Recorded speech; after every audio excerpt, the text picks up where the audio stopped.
One tire on the Caterpillar 797F stands over 4 meters tall, taller than most houses, and the truck carries nearly 1.4 million pounds on 6 of them. At this scale, you'd expect the machine to be in the shop every week, but these trucks run non-stop in brutal mining conditions and almost never fail. The reason isn't brute force toughness. Engineers built reliability into these machines through 2 counterintuitive choices most people miss.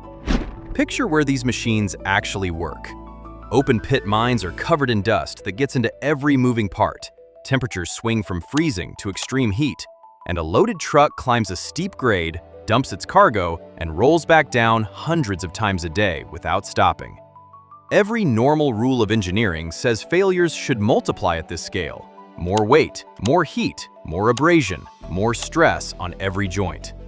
A machine the size of a building should be breaking down constantly, but the Caterpillar 797F and the Komatsu 930E are designed to run 24 hours a day, 7 days a week, with scheduled maintenance as the only planned stop.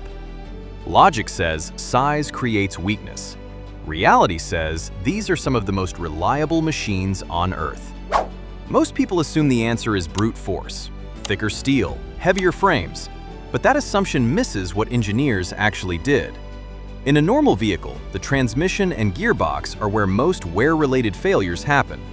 Now imagine that same mechanical system trying to move 400 tons up a mine road. It would tear itself apart in weeks. That's why trucks like the 797F and 930E skip a mechanical transmission entirely and use a diesel-electric drivetrain instead. The diesel engine doesn't turn the wheels. It spins a generator, and that generator sends electricity directly to electric motors mounted at each wheel. Think of it like a hybrid car, scaled up by 1,000 times. By removing the transmission, engineers removed the parts that fail most often.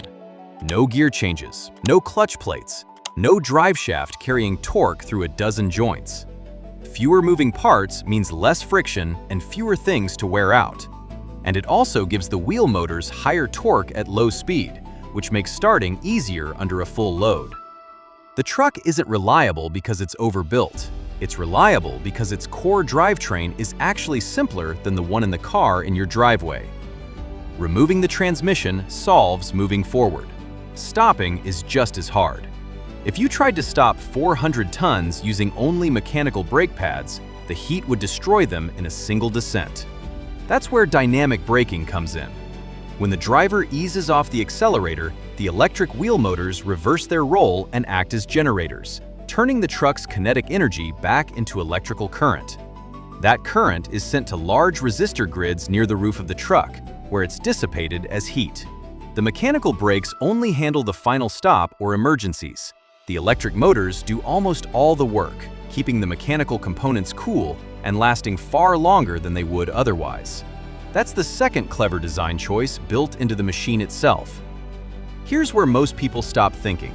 They assume the truck is reliable because the machine itself is clever. That's only half the story.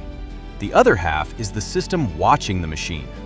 Modern mining trucks are covered in sensors monitoring tire pressure, engine temperature, and component wear in real time, feeding into telematics platforms like Caterpillar's Cat MineStar and Komatsu's ComTrax. These systems flag patterns that predict failures before they happen. A tire running slightly hot, or a bearing vibrating at an unusual frequency, and alert the maintenance team before a catastrophic failure occurs.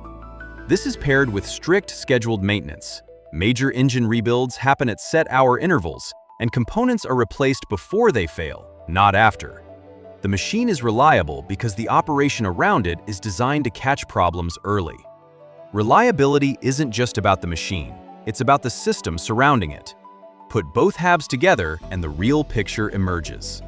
The Caterpillar 797F and Komatsu 930E survive not because someone built them bigger and tougher, but because the core design removes mechanical complexity and a constant stream of sensor data catches problems before they become breakdowns. The almost never breaks down reputation isn't an accident, it's a designed outcome. Every failure mode was anticipated, and even with perfect design, these machines don't last forever. They last exactly as long as the engineers planned for. That's what engineering reliability really means. Not building something that never fails, but designing for failure before it happens. If you want to keep seeing the hidden logic inside machines like this, hit subscribe. We take apart the complex world one mechanism at a time. Tell me in the comments, what's another machine whose reliability looks accidental but is actually engineered? Thanks for watching, and I'll see you in the next breakdown.